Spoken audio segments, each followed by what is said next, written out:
So suspend them just for a moment and try this technique. What would the feeling be like?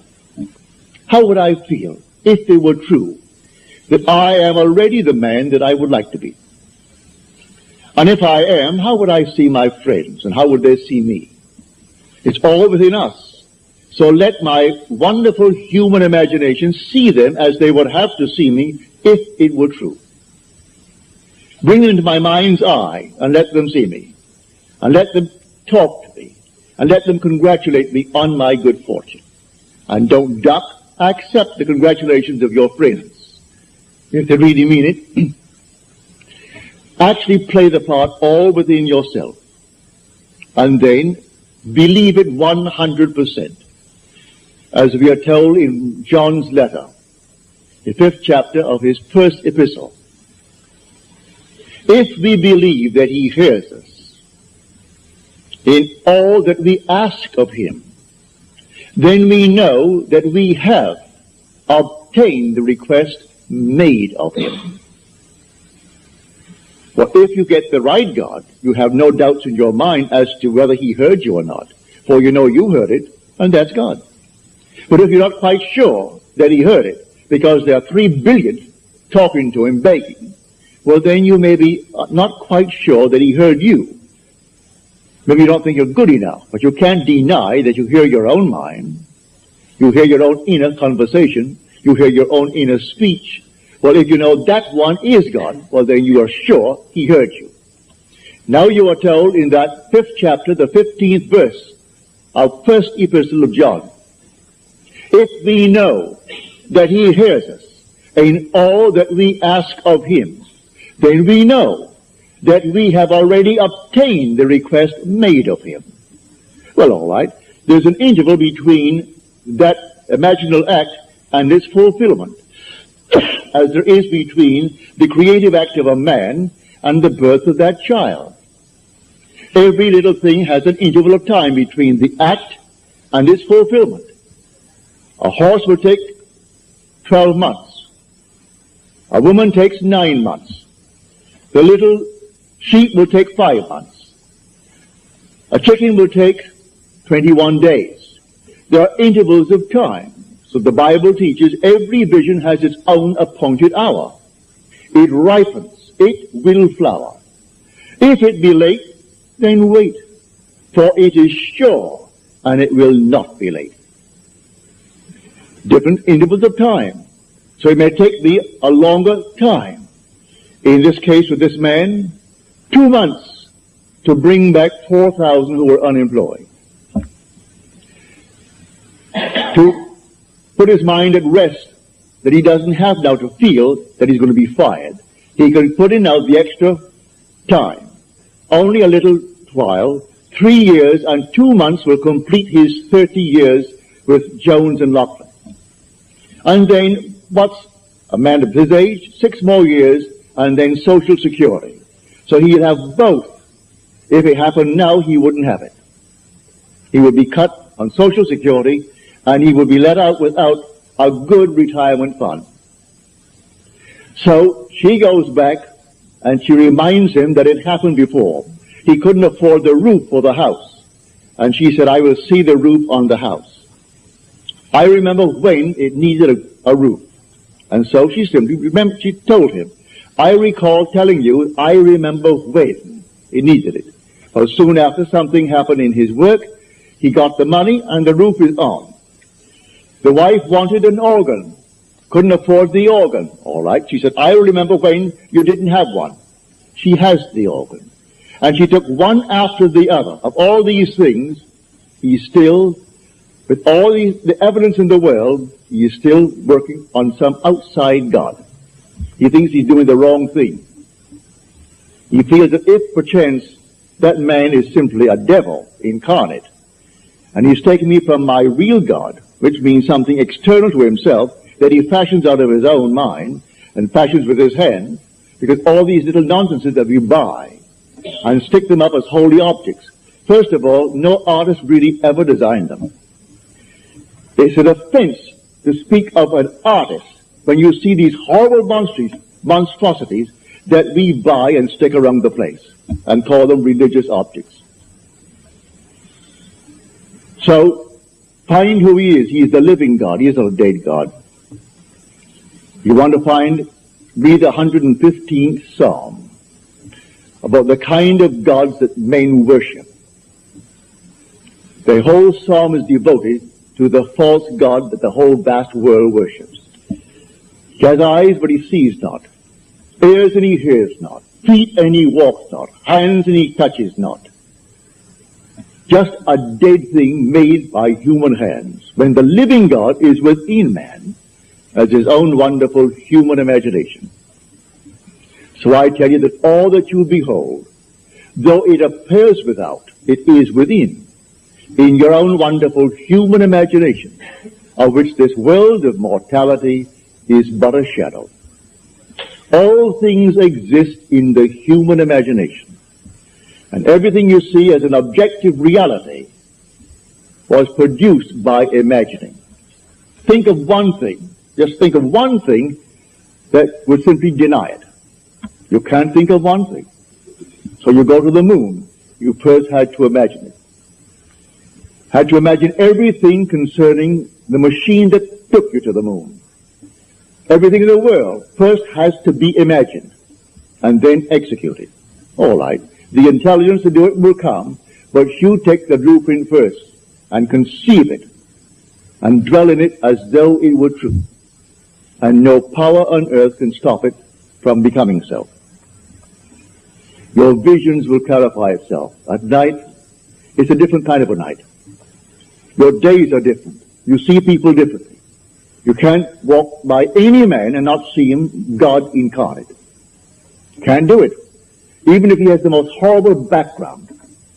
And he said simply, well, a murderer. And it's proven that he is. You still see God incarnate. But so sound asleep, the poor thing doesn't know. If you could only just get to it and show him that he really is God incarnate.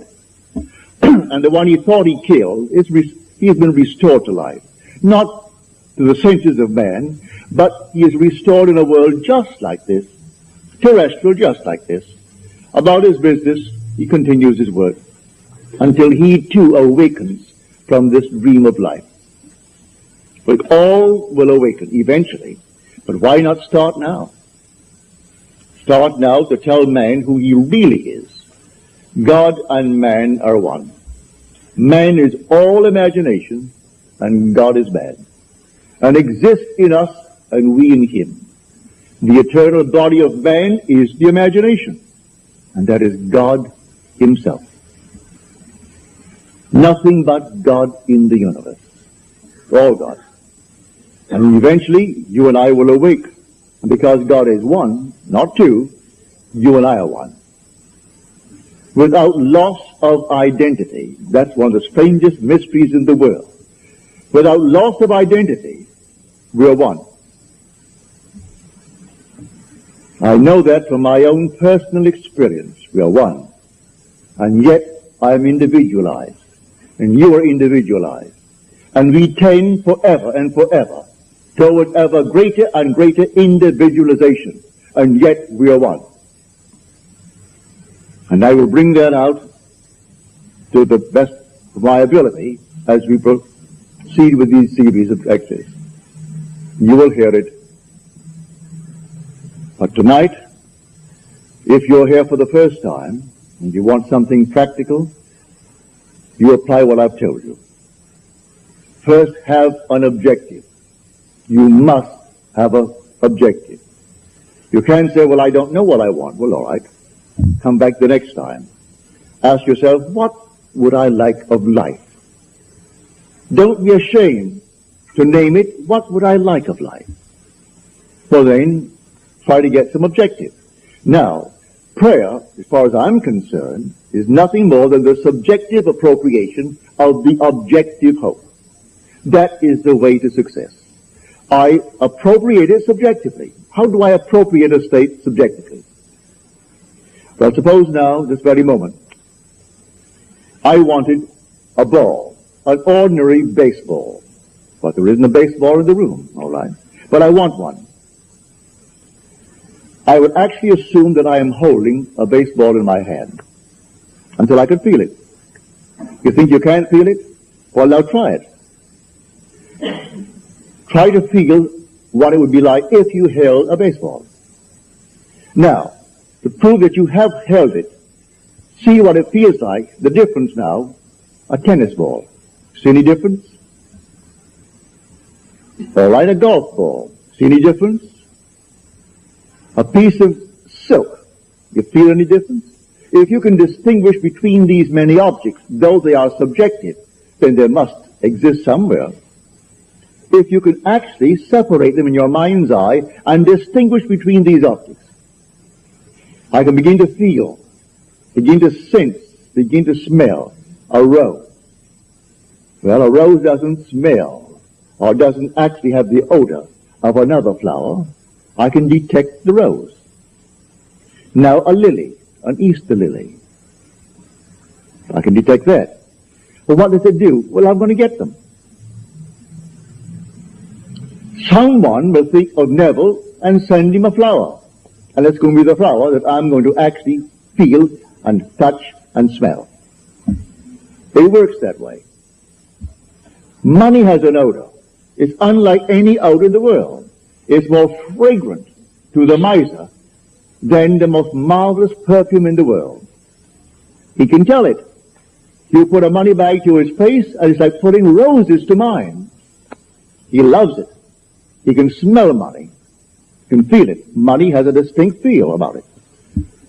Put a $20 bill in your hand and ask you to feel it, and then put another piece of paper in your hand, and you can tell the difference. There's a difference. It is an odor to it. All this is part of the inner man, that all things are possible to him. Try it. Before you condemn it, try it. And if you have the evidence to support my claim, well, then it doesn't matter what the world will tell you. If he laughs at you, so what? So they laughed at everyone who had an idea that seemed a little bit off-center. Always laughed at him. They laughed at the idea of going to the moon. Well, now it's an accomplished fact. There are still those who won't believe it happened, you know, because they don't want to believe that it ever happened. There are those who said you couldn't go down and actually live underwater. Now we have a submarine. There are still those who won't believe it. You can present them with all the facts in the world, and they won't believe it. So I tell you, you try it first. And if it proves itself in performance, it doesn't really matter what the whole vast world thinks.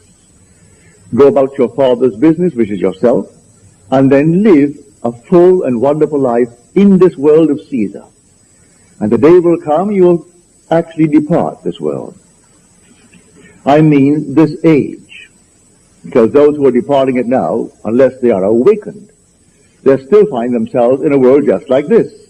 But those who have awakened, who have experienced the second birth, the birth from above, find themselves in an entirely different age, where they're all imagination. And they are perfect. And wherever they go, everything is perfect. You don't have to raise a finger to make anything perfect, because they're perfect. All things must conform to them, for they're perfect. That's heaven. So heaven is not an area, it's not a realm, it's a body. And when that body is awakened within you, which is the wonderful human imagination completely awake, then wherever you go clothed in that body that is completely awake, everything is perfect. If you found yourself in a forest of dead trees, they'd all burst into foliage. In the desert, they would all bloom like the rose. Because you are there. No blind man, deaf man, no handicapped man could stand in your presence. He would be instantly transformed into a perfect man because you are perfect. That's heaven. It's harmony.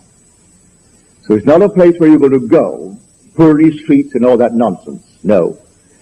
It's just simply you in a world that is perfect because you are perfect.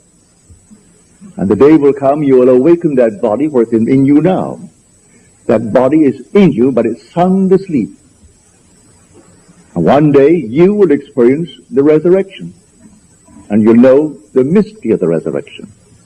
When you rise, and you rise within yourself. For the grave in which Christ is buried, which the Lord is buried, is your own skull. That's where he is buried. And in that tomb where he is buried, one day he will awake, and he will come out of that tomb. And it's you who comes out of the tomb, and you'll know who you are. He is buried in every child in the world, this universal being, and yet one. Billions of us, and yet only one Lord. And that one Lord, in his fullness, is buried in you, individually. And when you awaken, you are he. So tonight, take a go. Make it a lovely go. Either for yourself or for another. For any time that you exercise your imagination lovingly on behalf of another, you're mediating God to that other. So, bring a friend before your mind's eye. Represent him to yourself as the man or the woman that you would like them to be. And don't tell them, ask for no praise, just assume that they're talking to you and telling you the most marvelous news about themselves. And you congratulate them on that good news. And go your own way. Believe in the reality of that imaginal act. It may happen tomorrow. It may happen the day after, or a week later, or a month later. It has its own appointed hour, and it is ripening, and it's going to flower. So don't be concerned. Leave it alone. And it will come to pass. So this is what I mean by feeling is the secret. I catch the mood, the feeling that would be mine if I were what I want to be.